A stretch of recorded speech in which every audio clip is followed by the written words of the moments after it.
Gobbledygook. Nice. Gobbledygook. I love that. Do you always get room tone? Ladies and gentlemen, boys and girls, children of all ages, on behalf of your Denver-based podcast crew, we appreciate you joining us for the Friendly Vibes.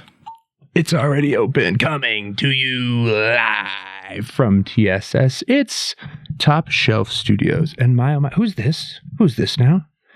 A four-legged friend. You might hear a four-legged friend, and you might see two tall two-legged friends. I am joined once again by one of the taller and more prominent post-defensive players in the Denver comedy scene. He's not someone you want backing you down if you're trying to play D, but he's someone that I want backing down any type of production that I want done right. He is the founder, proprietor, the freelance do-it-all man behind Raspberry Cat Productions, excuse me. He's got a room up in Greeley, Stella's, that he runs. He's the man. Is Jared Chandler. Dude, that was a great intro. Thank you. Thanks for having me. Better. It's my worst quality, man. Oh, dude, I loved it. No, you're not, dude. You're one of the better. You put the most legwork into your detail that you put into these episodes, dude. More than anybody. Are you Mike or? Yeah. This is last episode. This little sweet bean was scared as heck because the day that I found her was the day that Tanner Kaufman came on, and oh yeah, she was just hiding behind the couch the whole time, scared. So, this is her first debut in nice. Here at Top Shelf. She seems like she's gotten more comfortable. Yep. That's awesome. That's right, folks. I've been duped into being a caring person for another four-legged friend. Dude, it's fun to have pets. Like, my fiance and I we went to Petco to pick up cat food, and I'm like, what if we got a bearded dragon? Dude. Wouldn't that be sick? What if we got another living creature to take care of? So you have two, right? You have a cat or two cats? We have one cat and a dog. Your dog is like the G of all G's. He holds it down. Yeah, he does.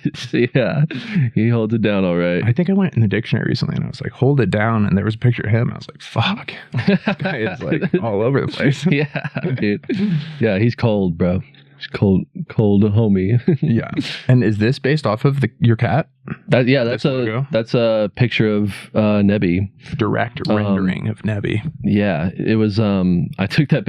I submitted the picture to the design people, and I was like, can we just work with this? But they just turned it into the logo, and I was like, honestly, that's perfect. Like, it looks really good, and they made it like this kind of comic book style design, and I love it. So I put it on everything. I just made these shirts. Is this falling on you? Oh, sorry. It's not supposed to be perfect. Oh, perfect. It's just supposed to be intolerable. There we go. You can also tighten that. I don't know. Okay. Could you also turn up my headphones just a little bit? Of course, dude. I can also shut the fuck up a little bit. As a gift to the boys. You can do a little shut the fuck up. Yeah. Ow, that's my leg. Whoa, Olive. Jeez. Ow! Shut up. That's my leg. Damn. We're trying to produce a show over here, bitch. Actually, there's got to be another word. For a female cat? Yeah. Skank. That's what I call that's what my mom used to call her cats, and I've adopted that as well. That's all. Can you look up if there's like an actual word? Because I like that better. Yeah. Probably regardless, I'm gonna go with skank. It's funny. It's just funny to call a cat a skank. It also makes Skank Fest that much funnier too. Yeah. It's just a bunch of female cats. Yeah. Yeah. What do we got? Cat slang. Wow. Cat slang mean. How about you do female cat? Word for female cat. This is also a show about teaching our audience about how to use Google and navigate because these searches are. It's an important a queen tool if she's unspayed or breeding, and a molly if she's spayed. So right now she's a queen. You're a queen. Currently queened. Sorry, you can't. Soon to be. This is a no kings studio, ma'am. Yes. We don't. But we do allow queens. That is interesting how they did the no kings protest against Trump in the UK, but they had to call it no tyrants, I believe. Oh, really? Fun no, little scenes. no tyrants. And they're like, oh fuck, we do actually have a king and a queen. Oh shoot. I'm gonna have to rebrand. we need a different, well, tyrant. That's Kind of what we're trying to say. Anyway. They're already at that level of king, so they're like, you know what's the next step up is tyrant, and that's worse. See, but here's the thing: if you're going to change it from no kings, how about you just run with the ball into the end zone and go no Führers? What are you, like, why are we messing around here? Like, why are we wasting time? You've got a point. We all know where this is going. Yeah. Isn't your point that this guy's Hitler? Just go with that branding. Yeah. His aggressive branding seems to be working sometimes for him. So why don't you combat that with the, Yeah. Recently I started blocking my apps with a card. Okay. I've seen these. I've heard about these. Yeah. How has this been working for you? And Dude. I feel like I probably told you about the first time, but my undergraduate dissertation spent like a year and a half through studying happiness economics. Yeah. Yeah. Like writing a 100-page paper about happiness. And the core thing was about social media and how bringing too many people in to like a reference group of where we stand and we're all unhappy because of it. Yeah. So I imagine bricking apps on your phone, even if they're not social media apps, yes, just things that are drawing your time. It's huge. It's huge, bro. I'm on like a 35-day streak right now or something like that. And it's not like complete, like no, like using your apps at all. Like you can get access to it. Whoa, excuse me. You can get access to it, but like you get like 3 5-minute breaks, and that 5 minutes goes by really fast. Like, let me tell you. Like, does that 5 minutes really show you how much of a drug it is? Oh yeah. Cause you can even you can use your card to completely unblock it, but that's how you keep the streak, is you just keep it blocked. Or you can use your card to like, oh, I need more than 5 minutes. I need like 15 or 30 minutes to like, because if I'm trying to answer a message or something. When you put it in these terms, dude, that we are all as a people so fucking I know, sick. it's so bad. We're all so sick, man. Dude, because okay, here's the trade-off though. Here's the trade-off. Like I don't spend hardly any time on social media anymore, like for the last 30 days or whatever, but which has been great. It's been so nice to just like shit's going on in the world and I just have no fucking idea, which like is just such a relief, and like same with just like locally too. Like I don't know what people are doing. I'm focused on me. I'm focused on what I'm doing. And so it just frees up that mental space, which is just so nice. The trade-off is that I'm watching a lot more Hulu and YouTube now. Like I'm like, I still got my screen time, but it's like, I'm watching other shit. So it's like I'm still addicted to the phone, but like at least it's not the social media variant of the drug. Yes. So it's like, the next step would be like, yeah, but what are you going to become, a fucking monk? Right. Yeah, no. Yeah, exactly. Get this guy in a sand garden forever? No. And I don't think it's not as bad to like I just have like a comfort show on while I'm like editing. Passive. It's passive. It's passive. And it's just like, it's just part of my diet now. Like it's just part of like I can't just like completely cut it out or I'm going to be fiending for it, So. But also if that's what it takes to get you a little bit distracted from like the reality of like, tax slavery that we're all beholden to, just to get right at the point and follow my own rule and not really skirt around it semantically. Like, I mean, if that's what it takes, a little YouTube video for you to get through the tax slavery, I mean, that's better than other options. Totally. Yeah. It's so much better. Like just freeing up that, like, I don't know, like I'm not seeing all this like negativity stuff or like stuff that I feel like I'm missing out on or stuff that like I'm comparing myself to anymore. It's like I get a couple of minutes a day to check my messages, to do my producing work or whatever, or to repost a story, and then I'm out. And if I have something to post, I edit it, get it all ready to post, get my caption ready. I go in, post it, and then it locks me out and I'm done.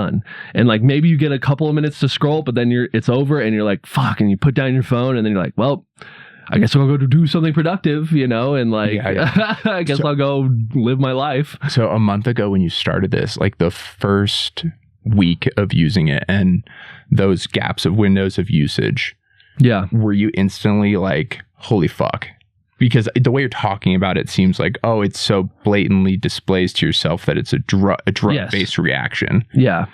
Has it changed over the course of the month? Like, I don't know. I'm just interested in for other people.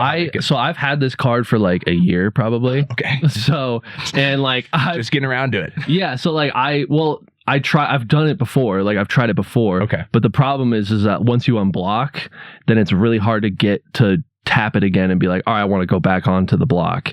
And like, so if there was a period of time, not even once. Yeah.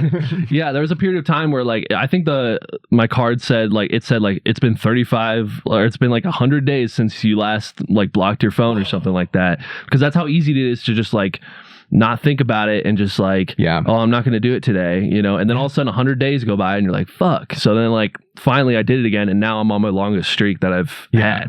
And yeah, I've definitely noticed like just a change in like, you know, I'm just, it's hey, that's not a toy. Whoa. It's kind of like when people say like, oh, I quit like weed or something like that. Like the first couple of days are the hardest. And then after a while, like you don't even think about it. It's just your new normal. So I'm watching a lot more, like right now I'm watching Malcolm in the Middle for the first time on Hulu. Cause they is that where he starts out or does he get there? To the middle.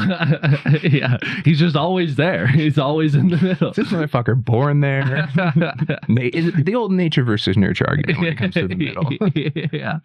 It's the chicken or the egg. So that's cool. So you get into like shows you haven't gotten to see that you wanted to. That I love now. And like I'm also like more like, you know, I'm spending more time on my podcast that I enjoy, like with Stretch Yourself, which I didn't mention on the top and I should have. Oh, no, that's okay, dude. I have so many eggs in so many baskets, you know. It's hard to like describe like my resume, you know, and like my titles or whatever. I wear like 7 different hats, you know.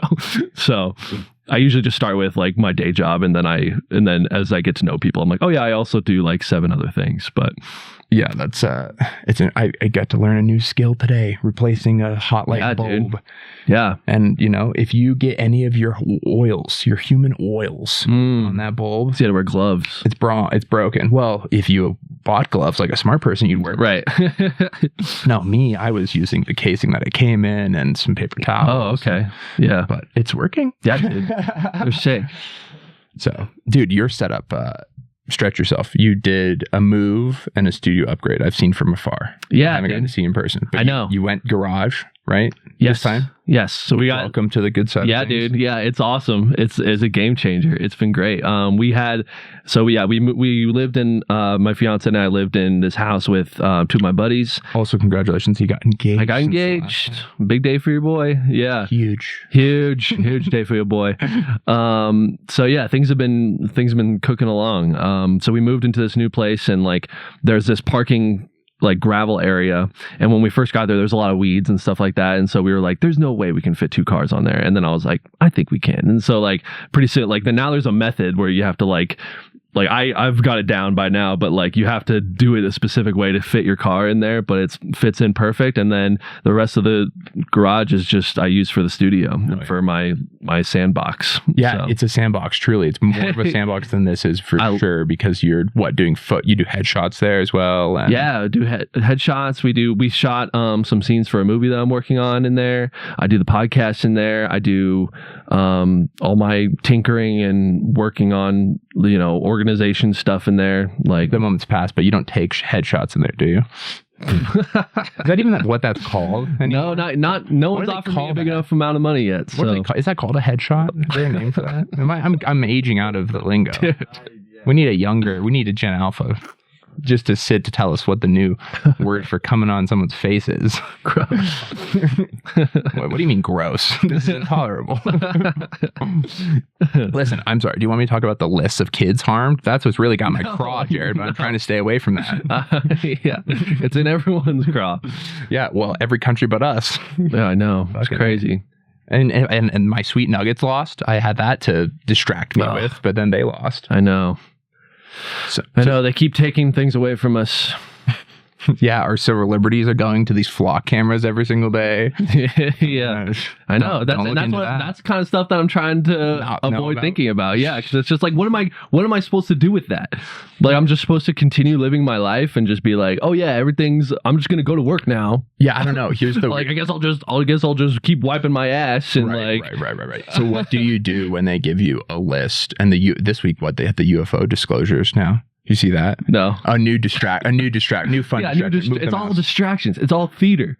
It's all presentation. yes. So it's like, why am I buying into this? Pull up the UFO stuff dropped this week. I So- just need there's one particular image of like a pill thing that they disclosed, like that the Nazis were working on you. It's all distraction stuff. Like it has to be all distraction stuff. Dude, at a certain point, it's like you remember like imagine like the 70s and 80s when like news was like actually news. No, it's see like that was when it was controlled propaganda is what we've learned. well, sure, but like I mean like this was like new to people. Like what? I can't even conceive of such a thing, you know? It was novel information being Yeah. relayed. I'm sorry. Yeah, that's what I meant. Misinterpreting. That's No, what I meant. I misinterpreted. But now it's just like, okay, like It might another be, thing, yeah. another one, like, and then like even if you like take everything like seriously, and it's like, oh yeah, this is real, then it's like, okay, so how am I supposed to like let that so what? change the way I see the world and like the way that I like go through it in my everyday life? You know, like I'm still gonna order a Starbucks on my mobile app, and it's gonna be ready for me on my way to work, and it's good. That's what makes my day, you know. And so what? It's a huge billion-dollar corporation that, like, you know, it's like I don't care anymore. Like I'm just like, yeah, great, and it's awesome, and I love it. Like, give it to me. Like, give me my matcha that like millions of dollars went into the recipe, you know, and like the research and the marketing for it. Like I'm done fighting it. Like I'm just gonna let go and like believe in, let the things that feel good, and just like try to be a good person and like try to make people's lives better. That's where the real sweetness of it gets, is like, okay, you can let go. even if we accept that we're like so booted down into the ground, so anted into nothing, Yeah. that we are that the best path might be the path you're presenting of like, Yeah. I don't know, and it doesn't matter because I don't have control, Right. and it's better and healthier this way. Yeah. And I'm moving through the systems because there's no other way. Yeah. And we could talk about how the systems are wrong and flawed, but I have to move through the system, so it doesn't really Right. matter. Yeah, so you might as well like find a way to make the best of it. Those And little interactions you get in the Yeah. system, even though Yeah. even if we take that to be true, those interactions with the barista to get Yeah. your matcha, that's Yeah, dude. provided by the capitalist bad system, blah, yeah, blah, blah. they're in it too. You and her or him or they or she Yeah. or them could... It's a they. It's a coffee shop. Sorry. She, they, and you Yes, could have yes. a really awesome human interaction. And in Totally. those minute and a half that you get to engage, you actually could probably, if you're willing to put in the effort, both people could have a better day because of that interaction. 100%, dude. Yeah, like the truck drivers that I interact with on a daily basis, I only see them for a couple of minutes, and them showing up is like a sign that I have to get to work. So like I can interpret that as like, fuck, like the truck drivers here, you know, or I could just be like, hey man, how's your day going? Talk about the weather, talk about sports, talk about whatever. And like they have to go back to their truck and like go to the next spot. And Excuse me. my cat used to do this too, when like they're obsessed with my armpits. Like I don't get You it. must smell nice. Did she do this to you? No, dude, you got the pheromones. I don't. She's all up in there. Search like generally like for like pill image You are crazy. with new disclosure, and you'll, or if you're already looking at stuff, that might be. But yeah, this one particular image is so silly. Okay. I should get it. Go to images. Oh my god, UFO. Just put UFO at the front. You can't even use fucking billion-dollar services like search functions. I know. I'm Google. like, if AI is so good, then how come I can't No, just because like? they're making it bad, Jared. If you look, it's because they're basically cogging down I believe it. everything to be shit. I believe it. Yeah, because then if you want the good shit, you got to pay for it. Also, Oh, how's that? if you don't bother to see me, that's Okay. Okay, it's totally fine. Yeah, that one right there. Look at that. Can you see that? Open that bigger. Okay. Yes. What is that? That's part of the Department of War's disclosures this week from the Pentagon. Of course. What? See, go back. Now I don't want. Now you clicked into News Nation. We've got a problem. Okay. See, so like that's such a good example. It's just like, oh, So you want the information? Here's an ad. no, that's a what is that? A Windows 11 XP background with a literally Novartis pill that they've photoshopped. I didn't even Microsoft painted in there with an effect for the look at it go into the frameworks of time.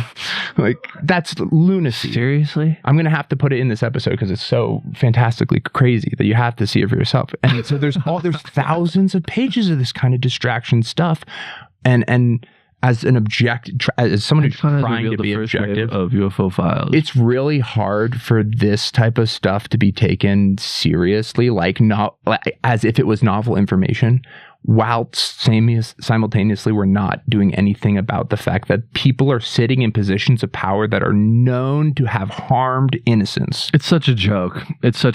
Like, it's just like, what do we even, the plot has fallen apart, and it's just like, it's like, okay, like the way I see it is like, if you really like, you have two options. Like, you can either suit up and go to war and be willing to die or go to prison for what you believe in. And the January 6th people did that, and then they were rightfully excited. I mean, yeah, that's, no, I'm just fucking around. Literally, though, like, yeah, no, I'm with you. They chose that path. They were like, "This is what I believe," and they went to jail. And they went to jail for it. Yep. And like, they paid the consequences for it, whether some of them got off easy or not. They'd still be in jail if Trump didn't get reelected. So let's be objective about it. So like, yeah, and who could predict like the outcomes of those things, and who can control that? The you CIA. Can't. Yeah, you can't. Though. You asked the question. So no, yeah, totally. No, yeah, I'm sure you have more answers than Austin, what Texas. I know. If you follow the show, you know that's there. We found a way to work around saying the thing that we're not allowed to talk about now. It's the one part that's been codified now under the law that we're not allowed to like talk badly about this really place and actions of this place. Yeah, they've passed lots of legislation nationally on anti-Semitic speech. Oh, really? So people like 19-year-old kids that send messages in Discord are getting like taken to jail and booked and processed. So the workaround, because the way free speech works and why free speech is the most important of all the foundational rights is that you can always find a workaround with free speech. Yeah. So the new thing is we can talk about it. We just have to say Austin, Texas. Okay, I get instead it. of, yeah. Okay. Yeah. Austin's doing some crazy shit now. Yeah. It's kind of bananas what's going on right now. And, you know, like it is. And like, this is like, I've never like actually like. Sorry to push you here, but I do. This is like what matters to me. Yeah, totally, dude. And like, I want it to matter to me too. Like, and I didn't say it. I didn't mean it like that. It's. No, I get it. I think it matters to everyone. Yeah. And people like you don't ever really even like want to push into talking or thinking about it because it's so fucked up. It's so fucked up. And who am I? Like, why should I have an opinion or anything of weight or merit that has anything to do with this subject or any of these subjects? That's the system. That's the system bootlicking you into thinking that. I think that's your humanity getting stomped out, pushed back into that. Maybe you're right. But I see your point. Yeah, so like the way I see it is you have two options. You can literally like go that route, or you can just say, okay, like we've been talking about, like I can just continue to just have these small interactions with people and try to just be as courteous and as polite and add value to my community as much as possible. And for me, my community is my day job that I go into every single day, and I need to make that environment a good place for people to work and, you know, not be miserable at their day job in the system. And my stand-up community and my film community that I'm a part of, that we just want to make art and we want to make people laugh and give people a release from all this bullshit, dude. And like that's where it goes. That's why I'm a comic at the end of the day, is like because I see all of this and I'm like, well, I don't want to be like, I don't care about all this bullshit. Like I just want to like give people a release and give people the joy that I feel when I'm on stage, you know. And like that's really the core of all of it, you know. And that's why it matters so much to me, is because you can't do anything and you have to, so like let's give people like a night out and a good time. Well, you've seen me a few times. I do literally CBS clean daytime, like you can air every single thing I say into the microphone on daytime TV is my goal. Okay. Yeah. I'm serious. Yeah. And I've worked at it for the last 2 years like this, because it's like, hey, the people that come out don't need me to like make my point about whatever. Like, I can do that in this space because you don't want to just turn it. They got a billion options. Right. They're coming to you for. I'm in no way forcing it down someone's. Right. Or making their day shift from. Right. I'm doing silly jokes. Same. Yeah. Right, Totally. So I share that understanding of like, oh, here's an opportunity to not be like that. Yeah, totally. This is the one people don't want to be reminded of that when they come to this show. Like they want to have a silly time. And like I talk about like, your mom's milkers or making friends with the flies at my job because they always listen to my schemes, and they're like, it's just dumb shit. And it's just stuff like that. That's fun. It's so fun, and you get a cocktail and you see a friend and then you collaborate on podcast equipment and like you talk about gear and you talk about like how we can can level each other up, like that's what it's all about. Like, I hadn't seen Jared in a hot minute. And I go to the show that I'm doing a guestie on and he's like got just walk in the front door and this man's like got the equipment laid out. And I'm like, Jared Chandler. Yeah. He's got so much more equipment than before. He's got like set up, ready. And it's like, man, you push me to want to be a better, maker of things. So that's great, dude. Likewise. That's awesome to have. Yeah, around. Dude. It's great. It's so cool to sharpen off of each other, like that's so much fun for me to like be able to collaborate with similar minded people and like talking to you, talking to Stonic, talking to any like I fanboy out whenever I'm around Stonic. Like, I don't know if he catches that vibe from me, but like every time I see him, I'm like, ooh, what you got? Like, what is this? Like, show me, And I'm just like, and I wanted to hear about what he's been doing, like, because he's doing it. Like, he's doing the thing. Like, he's making his living on the road, like traveling to new places. He's working with live audiences. He's filming for like famous like comedians and like, it's so dope. Like, and I'm like, and he's my neighbor. Like, you know what I mean? Like, he's my brother. Like, and we're cut from the same cloth, and like, and that's sick because it's like if he can do it, then so can we, So it's inspiring, It's so inspiring. It's dope. Also, shout out to Jeff. He shot my wedding video. He's probably going to do my wedding video, bro. Good. Yeah. Let me tell you. Get him. Let me tell you. Pay whatever he needs you to pay, and then pay a little bit extra because he's worth it, and have him and tell him whatever line of creativity that your better half needs, and nothing more. Yeah, which for me was a song. I said a song, and it'd be cool if you shot some like B-roll around people getting food. Okay. So they could like give a message. For sure. And he put together like a piece of art. That's awesome. It's like 10 minutes of art. That's awesome. And it's like, dude, it's worth every penny forever. That's so cool. Because it's like, I got a piece of Jeff Song's art.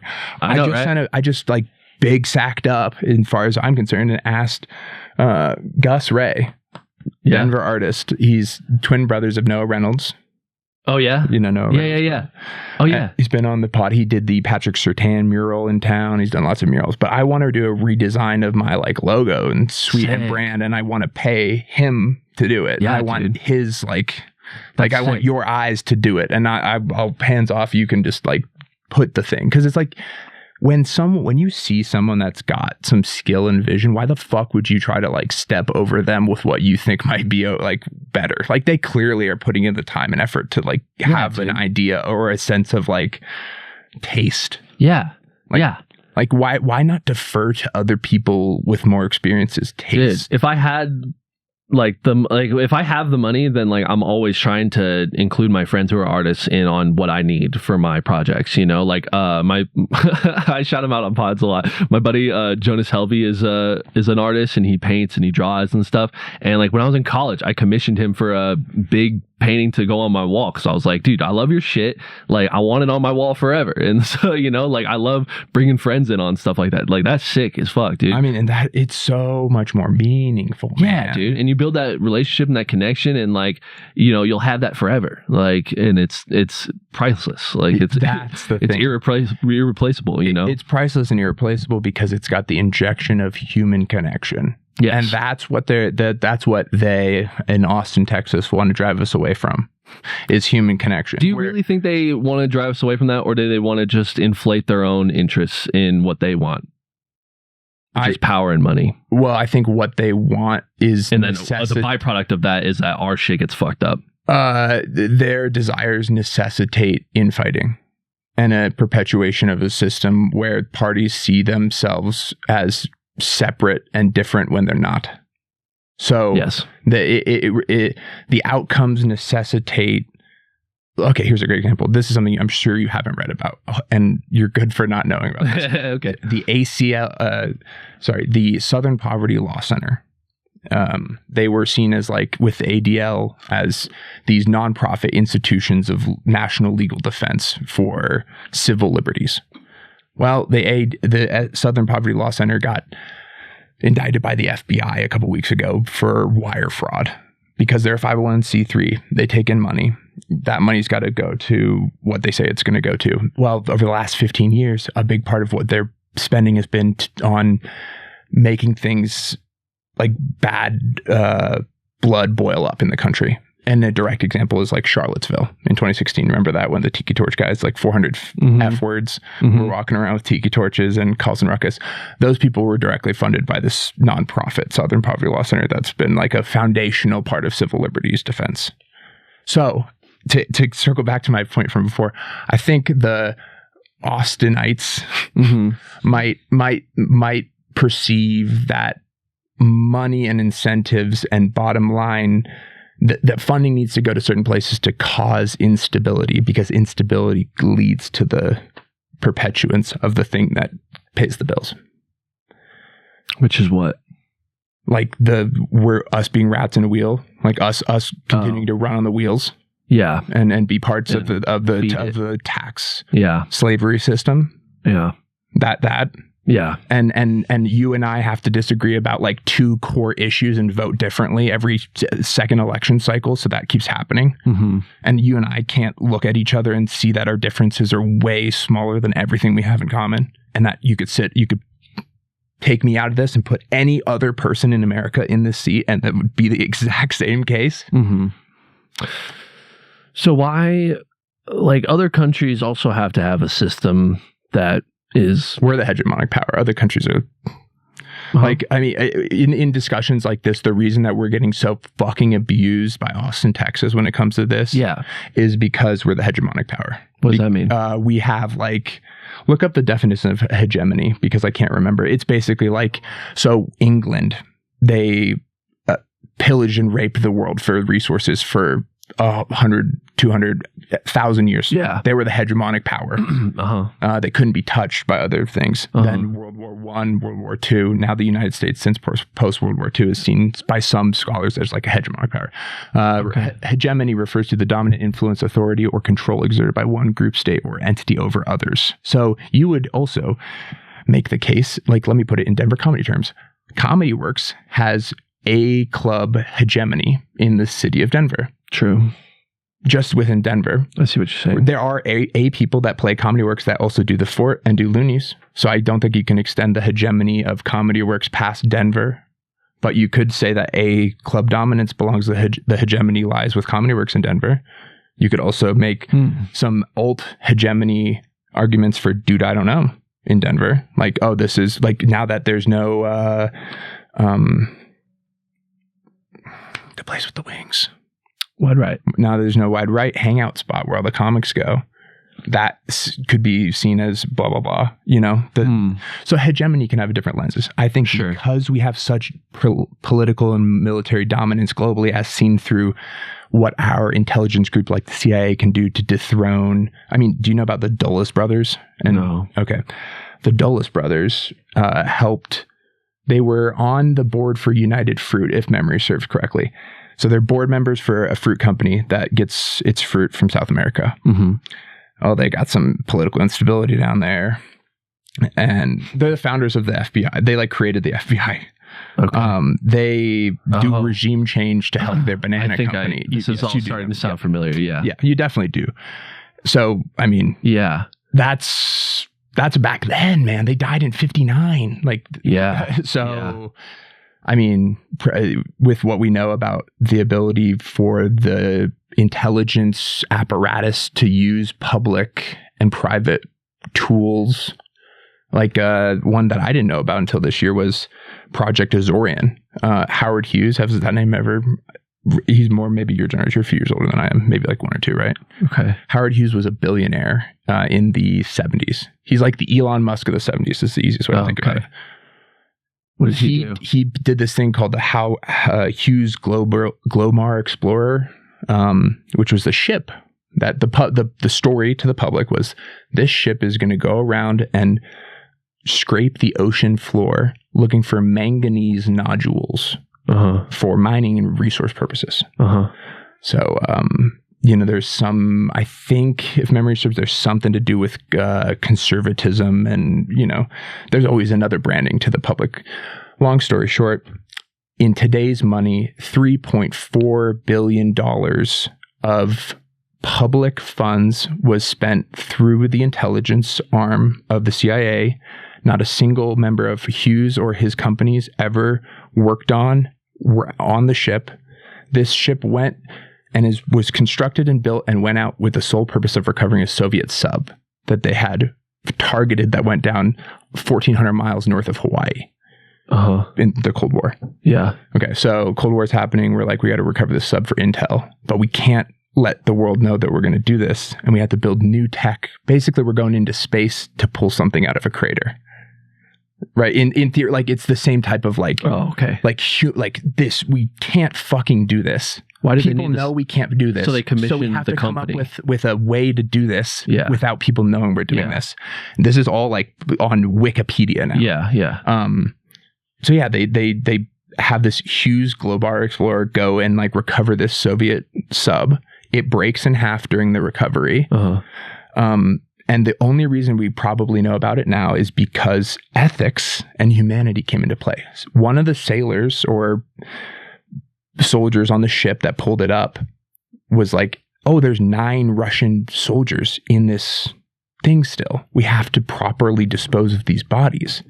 I would bet money that it was someone that was Catholic and they were worried the fuck about going to hell forever. And they were like, oh shit, we better do like a burial. It was a God-fearing person, whatever they were. And so they do this, they record like this burial of the Soviet Navy men and blah, blah, blah. And then in the 90s, we sent this to the Soviets. And that's the only reason that the public now knows that this whole thing was a CIA thing. Why did they need the sub? For intel. The whole... intel. Why does... I want to look at it. Why did, it looks cool. Bring it to me. Why did Austin... Bring me the sub at the bottom of the ocean. Here's a fun one. Why did Austin put dentists in Turkey to get 400 people at the leadership of... what's the current bad group? It's not Hezbollah. Hamas. Yeah. Hamas leadership. They had, over the course of 5 years, they implanted like geo-tracking locations via dentists in Turkey. Austin, Texas did this. Joe Rogan's door guys did this. Can you believe it? That's the new word for that M phrase that we're not supposed to say. We call that the mafia. Instead, no, Mossad. You're not supposed to say Mossad. Oh, okay. That's Israel CIA. Oh, I didn't know that. Okay. Weird. Some of these like so anyway, some of the stuff that happens is so like can't say what? Can't say that, can't say Mossad. So we're gonna say Austin, Texas, and Joe Rogan's door guys. Okay. Welcome the mothership. Welcome to the workaround. Yeah, I love that. Mothership door guys are, dude. If anything, my new take is that the mothership door guys are just. I'm like, my new take is, oh, hats off. Like, you did what now? You implanted dentists over the course of a decade to like put dental work in people that you wanted to target so you could get them all at the same time, 400 people at one time. So you knew exactly we can't just execute them. We gotta, no. It's not that easy. You know the pager thing, right? First, we gotta get some dentists. You know those guys that work on your teeth? Okay. Then we're going to put special $1 million technology in their mouth. And then we're going to listen to them. Dude, and we're going to... It sounds wild, but and it's like... This is really what they... No, we can't just get them. we gotta trap them. You remember that? In this elaborate scheme. You remember that pager thing when lots of like women and kids were hurt in public places because all these pagers exploded? Okay. Do you remember this? Okay.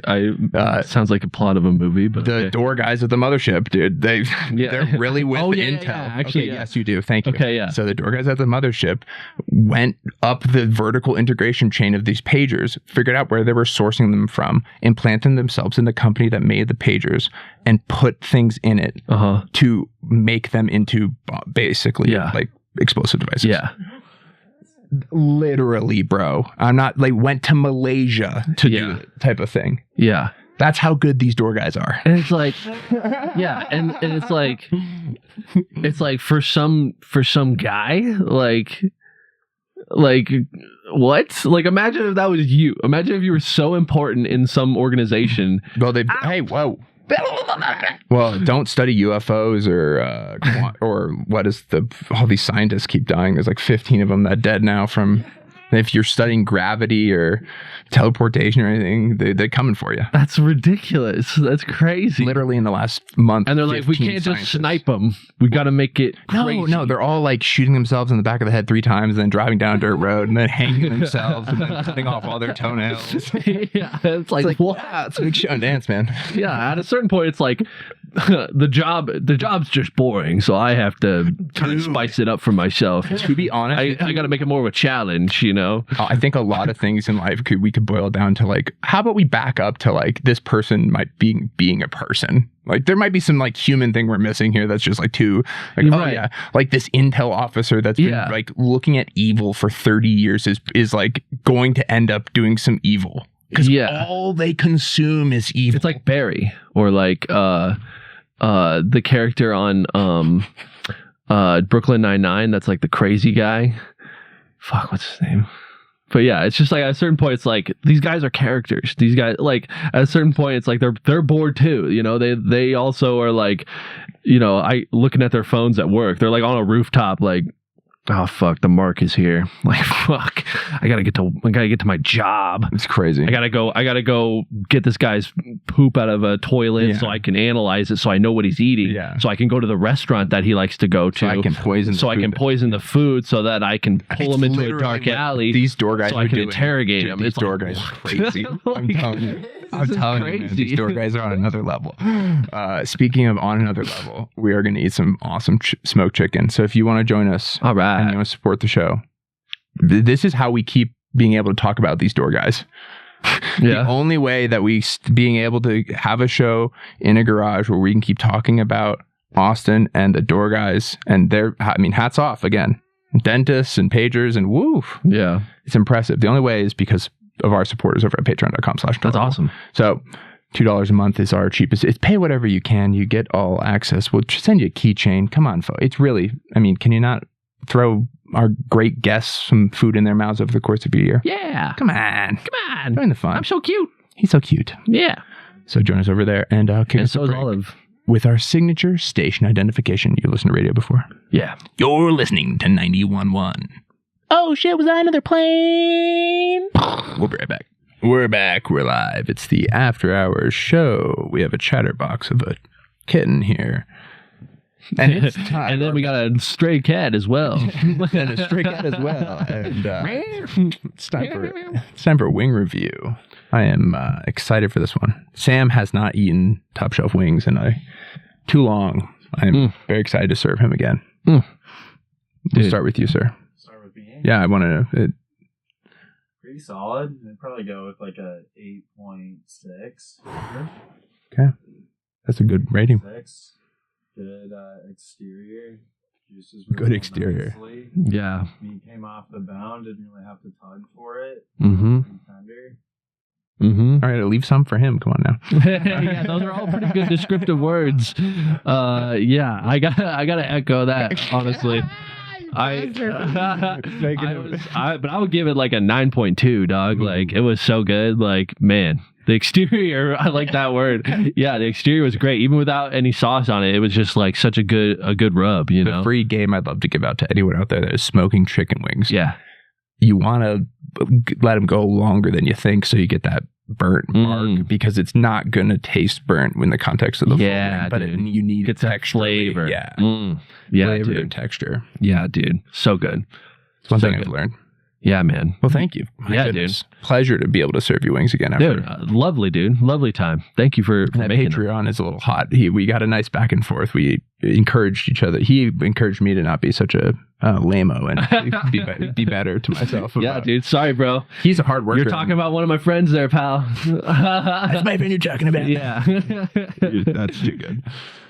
Well, in the after hours here, we could talk about anything. Goodness, we don't have to talk about the things we already got into. Yeah. That's for sure. But Sure.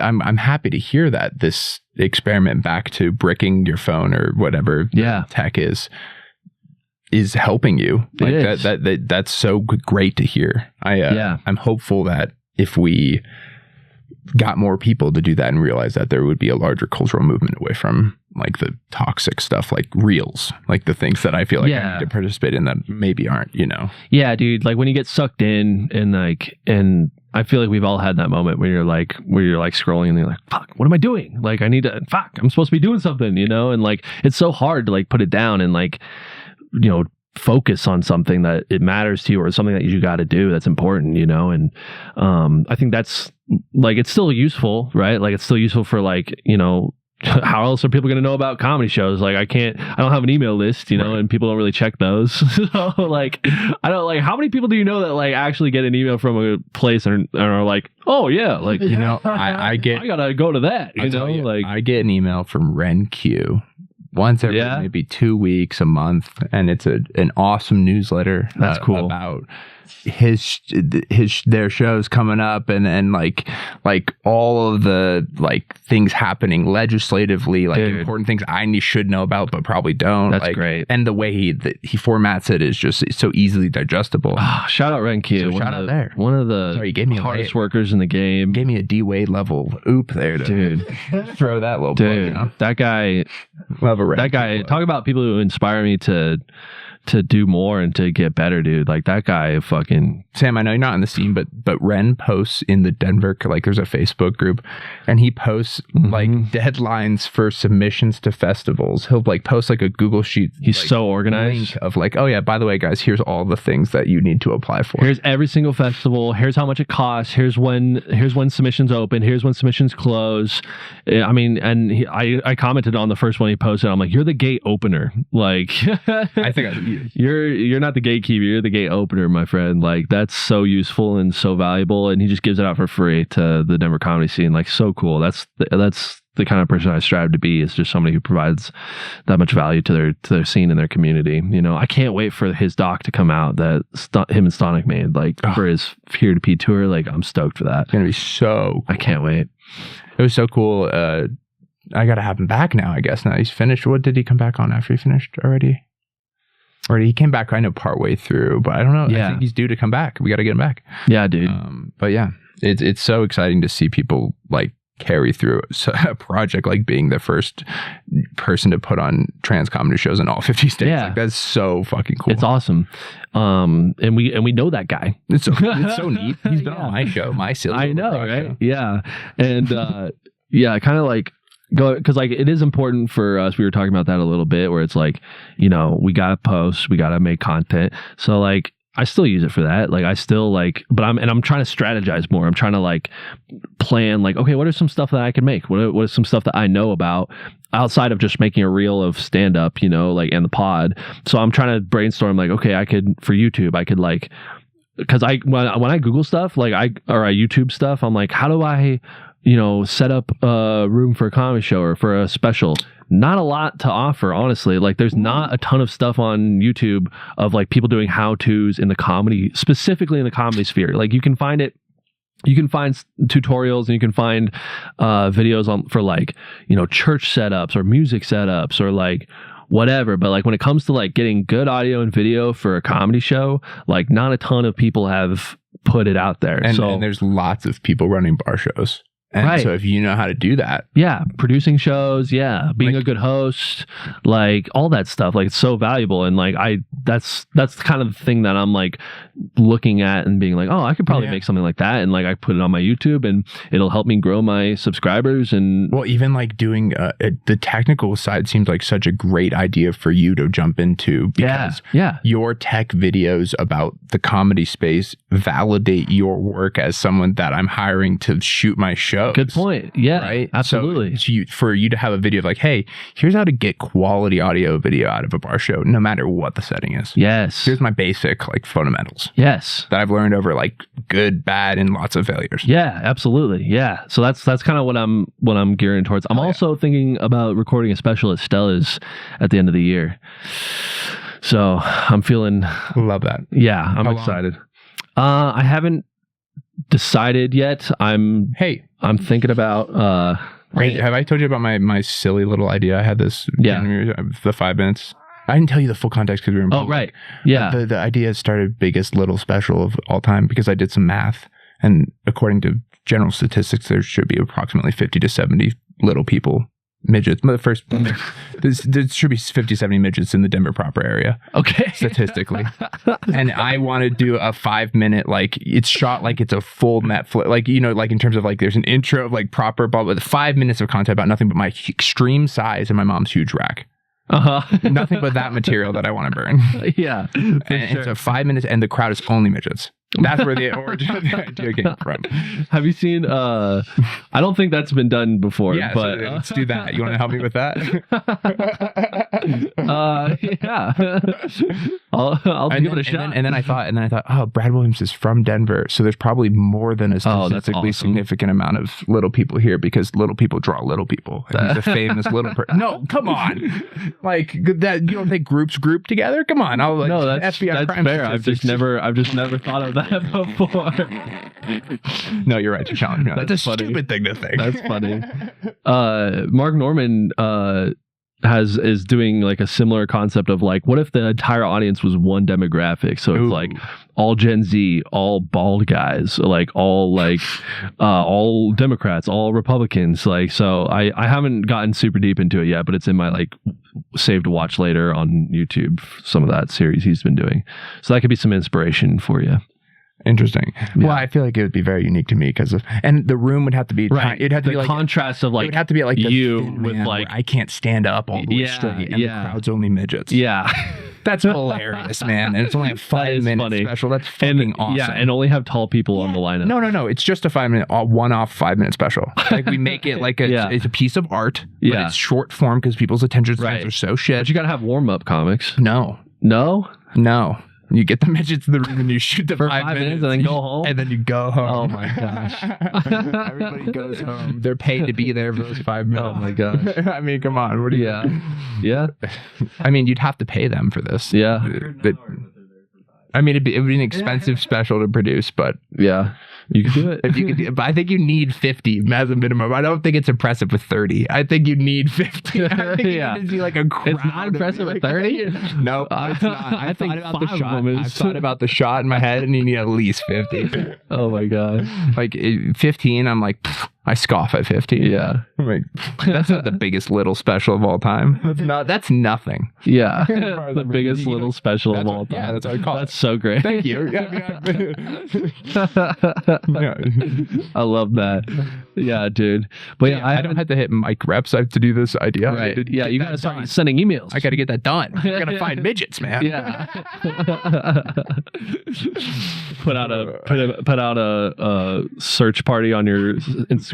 I'm looking for some midgets for my honestly big little special. The thing is, the best way to do that would be like go direct. It would be, hey, I ask. See him on the street. No, God. Hey, I'm doing this thing. No. I think it'd be great. Listen. People do things the wrong way, and anymore people like. I work really, really hard and don't make above like barely. I make minimum, and I add way more than that value. I would go to Wendy and I'd be like, Wendy, I have this idea for this thing I want to do, and I need your help because I need Brad Williams to help me. Yeah, and then she would call Brad Williams, and then if he liked it, he would maybe help me. That would be the only way to pull off this idea. To tell you the frank truth about how to execute on this kind of an idea, that's what you would do. Yeah. Yeah. Free game. I'm not. The gates are open here. Yeah. Yeah. All you got to do is work at Comedy Works and have that direct to the top relationship. I mean, she could tell me to pound sand when I asked. I mean, that is a complete possibility. Like, she'd be like, "No, get on the board or go clean up that puke." I mean, come on. Like, what are we talking about here? Like, yeah, I'm also very realistic. Yeah. There's a reason this hasn't been done. I haven't decided how long I want it to be yet, but do you have a name? Do you have a fun name? Big Stretch. I like it. Big Stretch. Yeah, that's a good name. Fun, right? That's a great name. Fun. I really like that name. Especially for you, that's a good name. Yeah, and I think like maybe I was leaning towards 30. I like that because I think that's very within my wheelhouse. You should talk to Sam Ellison if you haven't already. Oh yeah, totally. I'm sure you probably totally. I need to. I had him on the pod earlier this year, but I do want to talk to him a little bit more and like get some advice and get some game from him. But yeah, I sent the email to the venue, man. So I'm planning on it. So that's epic. Yeah, I'm excited. I think it'll be a good that's first a great step. room. It's so good. Yeah, dude. And I have so much practice. I have so many hours of practice of like one being on stage there and two setting up every time I host a show there. I'm setting up audio. I'm setting up video. So, and I'm always experimenting and I'm always playing around and learning something new. So like, I love that room. Yeah, dude. I only got to do it once, but it's great. Yeah, dude. We'll have to have it back. I fucking gladly drive an hour to do a guest set there anytime. That's a great room. For sure, dude. Awesome. Also, I like places like Greeley. Like, I don't know. Yeah, dude. Like that kind of stuff. Me too. I go into college in Cedar Rapids and that kind of I have no problem driving to That's a big reason I want to do it there too, is like I want to showcase Greeley a little bit. I want to like put a stamp on my hometown, you know, and like show like, look how cool this is. And this is coming from Greeley, dog. Dude, like, the other day when we met a comic, we were on that show and there's a comic in from Alaska.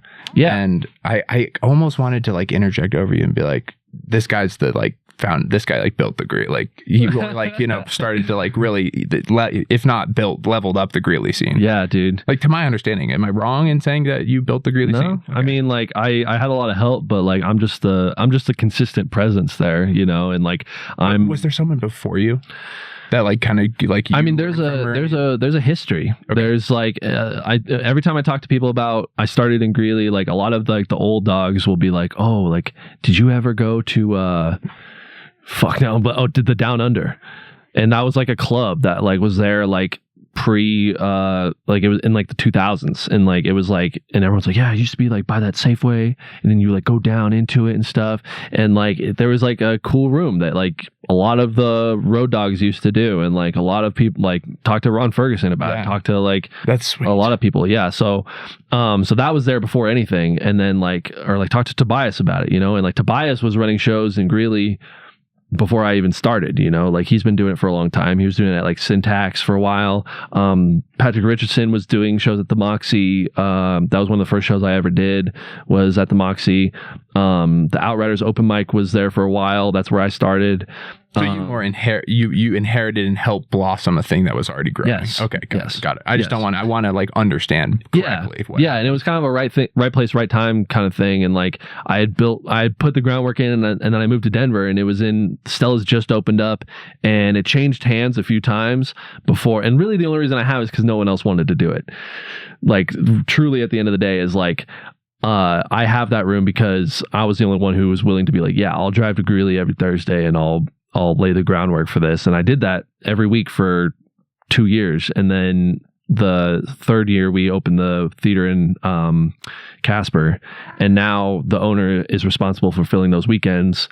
So we try to book someone on Thursday in Greeley and then someone Friday and Saturday in Casper. And I've kind of taken a step back, and because your production hands are less needed. Yes. From an ownership perspective. Yeah. So like I only get 1 to 2 dates at Stella's a month, you know, and so like I'll book that show, and if I can host, then I'll go do it. And then sometimes I get offered something else, and I gotta, you know, think about my career too. And like I go and so wait, hang on. So when you say you ask the venue, don't you already have a date? No. Did you just like... So we have the calendar, and then it's like I'm waiting for them to plug in whoever they're talking to, like the agents and stuff, and plug in like, all right, this person's doing this day. I'm waiting for them to fill the calendar. Got it. And then like usually and then like get the Stella dates off of that. Yes. Okay. So like whenever they don't book on Thursday, like say somebody only wanted to do Casper and they were like, I'm just doing Friday and Saturday, I'm not going to Greeley, then I get that date. Or they just don't book, or they just don't have anything, and they're like, all right, well, we didn't fill this weekend, so here you go, you get Stella's.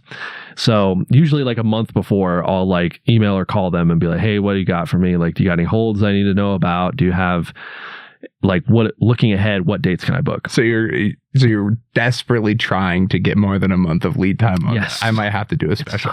Yeah, and good luck with that, brother. And dude, I've been doing it for a year and a half, and like it's so frustrating sometimes, but like that's why my brain instantly went, well, can't you just take one of those days you have on the calendar and just say, just behind, don't tell anyone, but like you make that your special. In my head, I'm like, okay, let's remove as many like impediments to getting the special filmed as possible. Right. You can fill the room. You've got the blah, blah, blah, blah, blah. Like, yes. Yeah, so I'll take a Stella's date, and that's now the Jared Chandler special. Yes. So I did send an email to them, and I'm like, I'm trying to work it out with them right now of like the details. And I'm like, can I lock these in for me? And like, can I reserve this weekend just for me? And like, we'll still have Stella's on Thursday like we always do. And then I want a Friday show. Because you got to get two. Yeah. Like that's what I'm trying to push for. They want to push me towards Wednesday because they are like Wednesday, Thursday, because Friday's a good night for the venue. So I asked, I'm like, okay, well, what do I got to do? Do I got to rent it out? Like, what do I got to do to make this happen? So, but yeah, that's the goal, is like one show on Thursday. That's our home show, where it's like, you know, we do this every Thursday, so we're going to keep a show on Thursday, and then one show on Friday just so we get the Friday night crowd. And I think I could do it. Like it's a small room, and I feel like if I pull all my strings and all my favors, and then I can get people to fill that room, and I can definitely book my friends to open for me, and then have a fun night. And then like I also want to have like an after party after, and just play pinball and like play some video games and stuff, and just hang out with people. So well, you were telling me about the backyard thing you got to do over the last year. Yeah, dude, that was so really fun. Cool. Yeah, and like you got to come to one of those, right? No, or at least one of I was at like a party or function or something else. Yeah, like a house. It was like a birthday party or something. It wasn't that. Well, because we did one during the summer and one during the winter. We did two in the summer, 2 in the winter, and so we'd have it late to one or something. Yeah. So we had the New Year's Eve shows inside, and then during the summer we had the Marmalade show outside.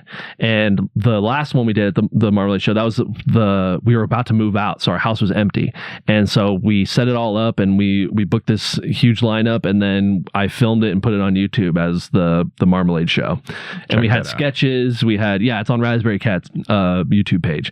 Epic, dude. Yeah, dude, it was so fun. Like it's got like 32 views right now. So get that up to 50. Yeah, let's go. Come on, 50, baby. Come on. Yeah, it was so fun.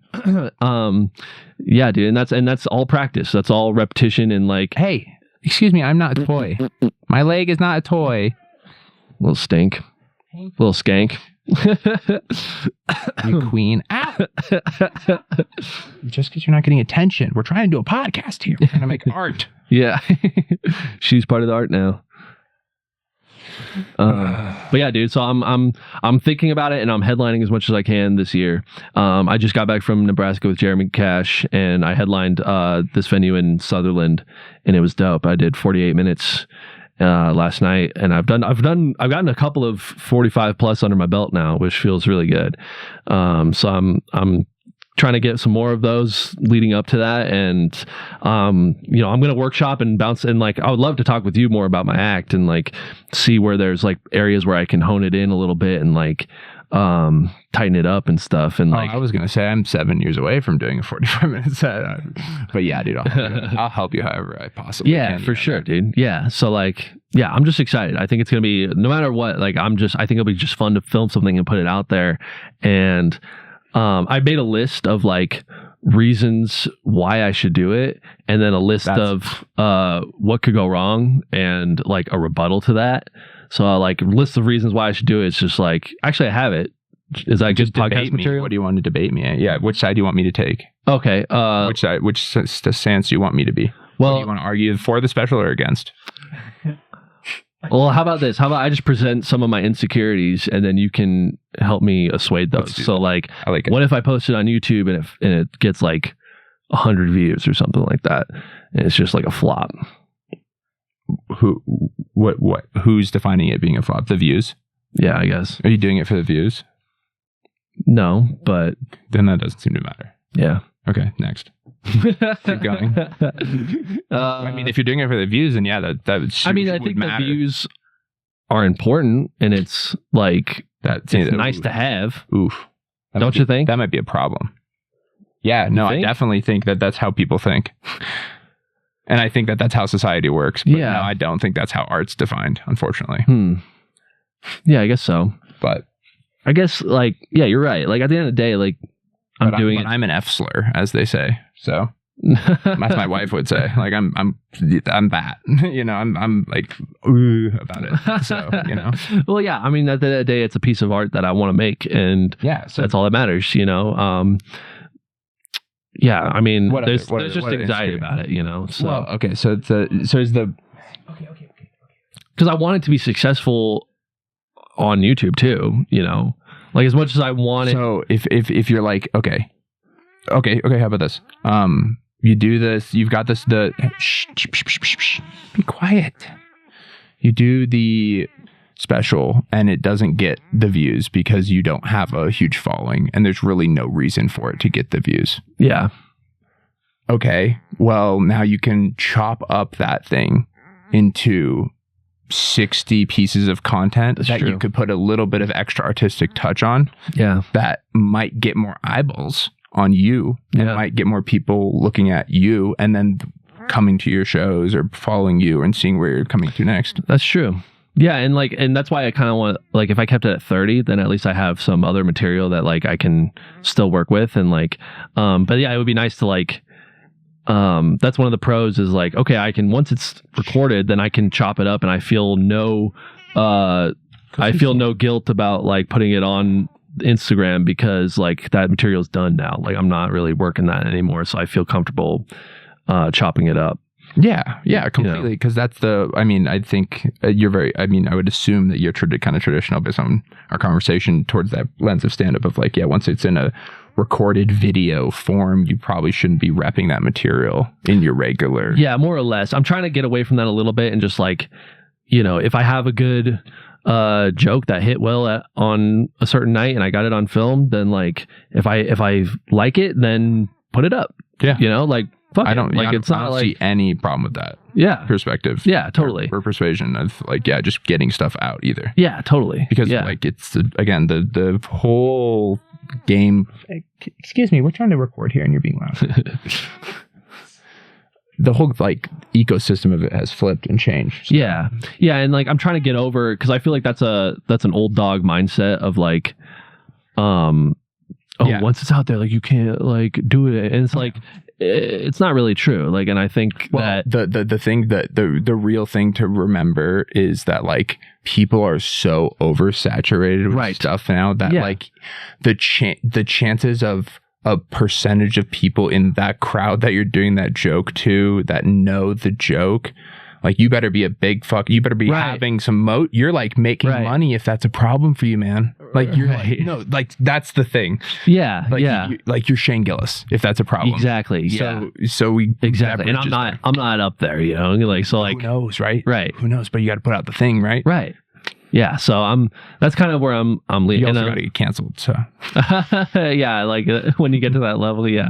I was also thinking about like maybe doing like, all right, here's 30 that's like tight, that's polished, that I'm putting out on YouTube, and then if you like, I'll record like a bonus track of like 10 or 15 minutes of like maybe something that's like and Jeremy was kind of opposed to this when I told him this last night, but like it's like, oh, this is like a story or something that like I don't want to put on the actual special, but like if you're a fan and you want to buy it, like that can be on Patreon or iTunes or something. I have no issue with that. I also think that it'd be really cool if you do an hour each night or whatever you want to do. Yeah. And then you say, okay, I'm going to in post take crowd work that happens organically. Yeah. Other things, a joke that I didn't expect to go in the special that I want to put on to my supporters on Patreon.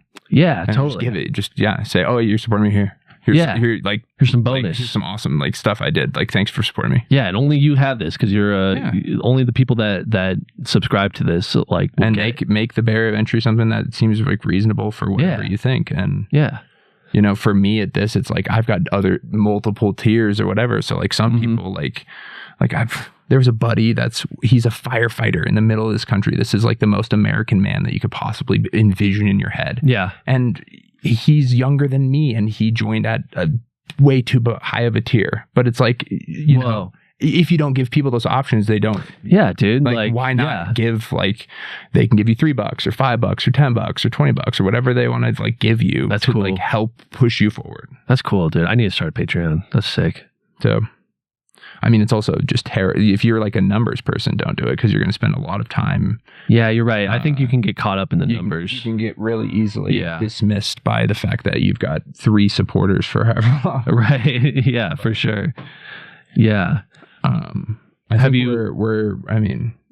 you could look up some stats on Patreon creators and tell me, or folks, we'll be right back. There seems to be a problem in the cabin. Oh. Olive.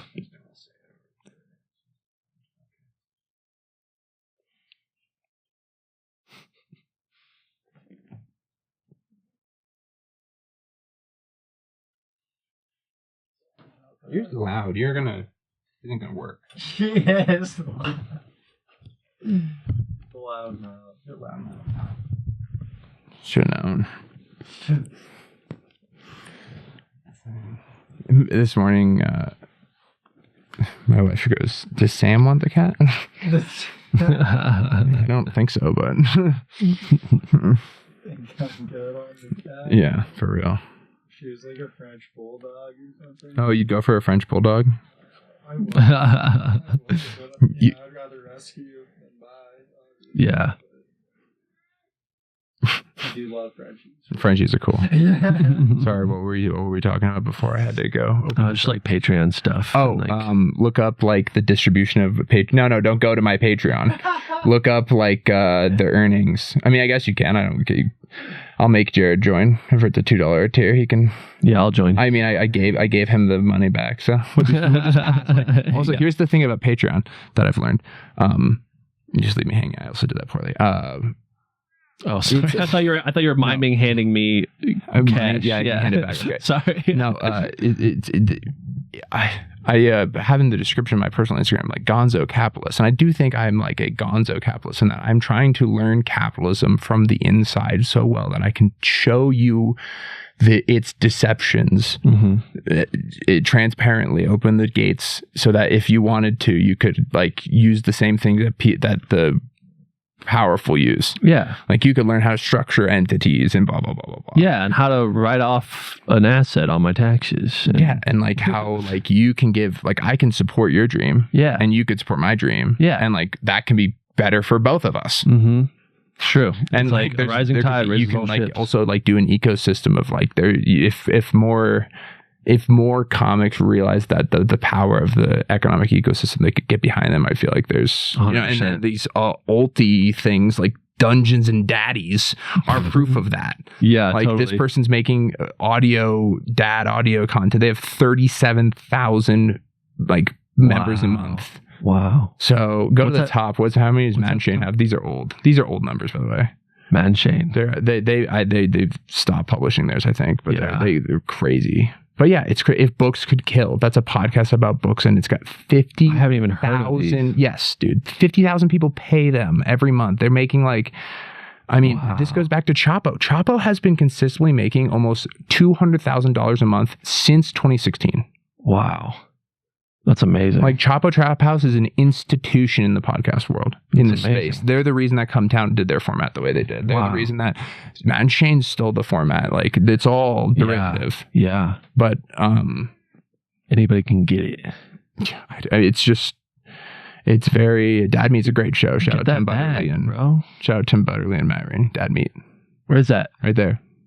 Also War Mode. Dad Meat. Great show. Oh, dude. Wow. About Elisa, man. I want him on the pod so bad. That's awesome. Yeah, we're hoping to get him back to Moxie and Rialto. But his agent is He's blowing up, dude. Dude, how cool would it be to be able to like not ever have an agent? Be like, no, I'm gonna go independent the whole way. Sounds like a lot of work. I would love to have an agent. Sounds like a ton of work. I would love to just have somebody that like books my shows and makes me money, and I don't have to worry about all that. I just show up. I just have to focus on my stand up and on my pod. Sounds awesome. That'd be sick. Yeah. And then they're stealing from you. You don't even know. Well, yeah. Later. Well, I see it more as like delegating a job.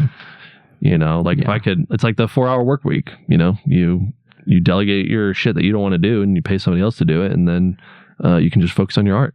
That's fair. Focus on what you want to make. That's the dream. I don't want to chop up reels. I don't want to like fucking edit my podcast. I just like I love editing photos.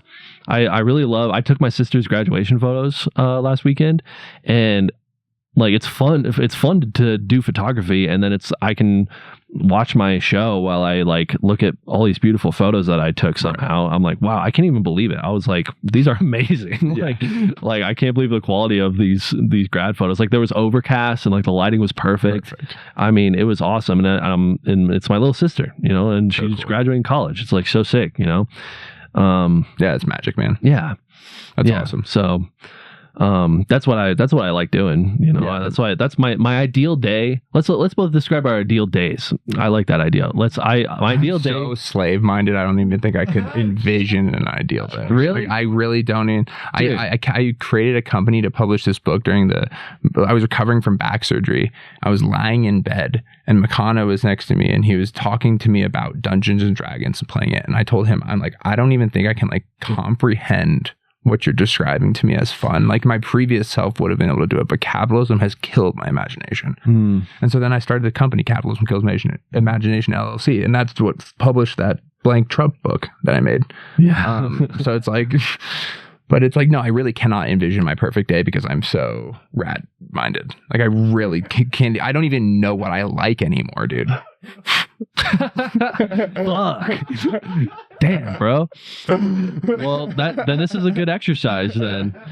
My perfect day and my ideal day is like honestly like a day like today. Like I wake up and I like, you know, watch a little Malcolm in the Middle and Papa's in and smoke a little off the dad pen. I come to a podcast with one of my buddies. I guess I'm gonna go play basketball later today, and then I'm gonna go and then my fiance and one of our friends, we're gonna go watch The Barrel Room while I shoot it. And editing video is like, it takes a little bit more concentration and it's more frustrating sometimes, but I'll get to edit that later, and I'll get to edit the photos later, and we'll watch one of our I save shows for us that we watch, so I don't watch them, you know. We're watching like a handful. Hacks new season came out. Have you seen that? Mm-mm. It's so fun, so good. Hacks new season came out. I'm looking forward to watching that. Show? It's kind of. It's like about. I won't be able to do it. The better half needs no comedy. Needs no extra comedy. Well, it's not like a stand-up show. Okay. It's like the character is like a Vegas famous comedian, you know, like and then she hires like an assistant and like someone to help her with her writing her act, and like it's just good writing. It sounds epic. Yeah, I need to. Yeah, I don't think I could. No, but it's not so like you can't watch like the Funny AF show that's out right now with Kevin Hart and all them. Yeah, I started watching it and I also couldn't really get through it. I was like, I kind of. Oh, I mean, I could watch it. Whatever. Oh. I'm saying with my wife. I don't. Oh, we don't. Yeah. Yeah. No, that's fair. That's fair. Yeah. I don't watch things like that. That's fair. But yeah, and then like I love getting a coffee at a coffee shop. That's the only thing that can make today better is if I had like a couple of hours just to hang out in a coffee shop, and like read a little bit. Are you still doing the other Stella's room? They changed their hours, so we're unfortunately not doing that show anymore. which is kind of a bummer, but it's okay. It was fun while we had it. It was good. We had fun shows, and the staff was really awesome. Like if they continue, like I'd still be doing. We almost turned it into a weekly. Like I was seriously considering this summer of turning that show into a weekly, and every Sunday it was just going to be Stella's day, and like just with the farmers market, right? I think it would be perfect. It would be perfect, yeah. But they were like, "Oh, we're closing at 4 p.m. now, so we're not going to do night events anymore." So I was like, "Okay, that's a bummer." Well, I guess I'll just have more free time then, and I can focus on other shit." Fair. Work extra with everything. Yeah. And then the only thing that would make it better would be if I got to go on stage tonight, but that's it. I guess here, I can tell you my perfect day. Yeah. Hit me. It would be wake up at 6, be on the mountain, having drank a coffee for like a 7 a.m. round of disc golf. Oof. Rip it with nobody else up there from 7 to 10. Well, no, to like 8:30. Be back here. You could be back here at 9. I could be starting the smoker for a pot at 10:30 to 1:30, 2:30. I would love a 10:30 to 2:30 window. Ideally, would be awesome. Let's go. And then, so we really don't have to worry. And then not have to be like sprinting into a job for 7 hours after that would be sick. Yeah. And then what would we do the rest of the day? A second podcast? I don't know. But yeah, beyond that, getting outside, being away. Yeah, dude, totally. But yeah, dude, I really want to. I gotta block that out this year. I gotta make some time to get up to the mountains and get outside and just like be in the nature and stuff. It's hard. Have you played disc golf? I have played before. Yeah, I haven't in a while. There's some fun mountain courses that are like good. Like it basically, I use them as like a way of like connecting with outside. Yeah, the disc golf. That's I mean, amazing. it's a great byproduct of it. But yeah, it like sounds awesome. Bucksnord and Beaver Ranch. Do you bring your dog? I do. That's awesome. Yeah, she does solid. She love it. She does solid. She's still young, so she's a little too excited, but she loves it. She has a good time. But I was considering we're playing the long tees tomorrow, and I was like considering maybe not bringing my dog because I was like, I want to compete with this guy. Yeah, and my shoulder has to hold the dog back, and that's reps. I can't focus on ripping. But knowing me, if I did that, I would just shank every drive. If I don't, I'd be like, why am I? Dude, have you played much golf? Dude, I need to play more. My family is a big golf fan. Really? My fiance's family is very big into golf, and you got the frame for it. Yeah. Like, oh yeah. Any golf instructor is probably hounding you to you. Like, I'm so bad. Make you play golf in college just with that body. Trying to make me swim. Yeah. What the hell? How come no one approached me and played golf? Yeah, for real? No, I mean, like, am I wrong about this? Like, I'm so bad at it. Like a golf body. I'm so bad at golf. All right. Yeah, but like you guys think John Daly bodies are golf bodies apparently, but. No, they want lank. They want lank. Yeah, they're both lank. More swing action. Yeah, it's physics. Yeah, I would like to play more. I'm trying to. Yeah, like people. How many times have you played? Are you like brand fresh now? I'm brand fresh now. That's fun, dude. I played at her brother's wedding last year. On the day of, first time doing a full 18 holes on Vail mountain course. Oh geez, probably like it was such a. It's probably like a amazing opportunity. Yeah. But it was like everyone told me they were like, this is probably one of the hardest courses you could have started on because it's like so many hills and like varying elevation and stuff. And I'm just like I'm not even keeping score. Like I'm just like trying to get my ball to the hole, and I lost like probably a dozen balls. Like, brutal. Yeah, it was brutal. Like I would hit it, I would finally get a good shot, and it would just roll back down the hill. Like because I didn't land it in that sweet spot where it would stay. Like oh my god, so hard. And all the other guys, they got these $400 clubs, and they're just hitting these drives that's just like pow. Like, and I'm just like, all right, guys. Like I was either going first or last, like in the lineup, because I was either get my shot out of the way or like let everybody else go first, and then I'll catch up with you guys later. Like I was just so bad, but. I'm trying to go like to aqua golf more and just like hit some balls and like. What is aqua golf? It's nearby here. It's not too far. It's just this lake where you can just hit balls into the lake, and it's beautiful, and it's just a nice time. That's sweet. Yeah, That sounds awesome. yeah. You just pay for a bucket of balls, and then have you done the aqua golf? That sounds neat. Yeah, we should all go. Sounds like a fun time. Yeah, it would be fun. I'm trying to do that more, just to like keep up with the boys, and it's expensive. It's so expensive. Very Like expensive. I can't justify it. Like I got invited to her other brother's getting married in October, and he's having a bachelor party in like Palm Springs or something, and like they're gonna play golf and stuff. And I was like, yeah, I can't swing it, dude. Like I just can't. Like with the other stuff that I'm trying to save up for, and like the other things I'm trying to put my resources into, like I can't justify a full weekend at that cost. So as much as I appreciate being invited, I'm just like, fuck. Yeah, it's like, tough. Yeah.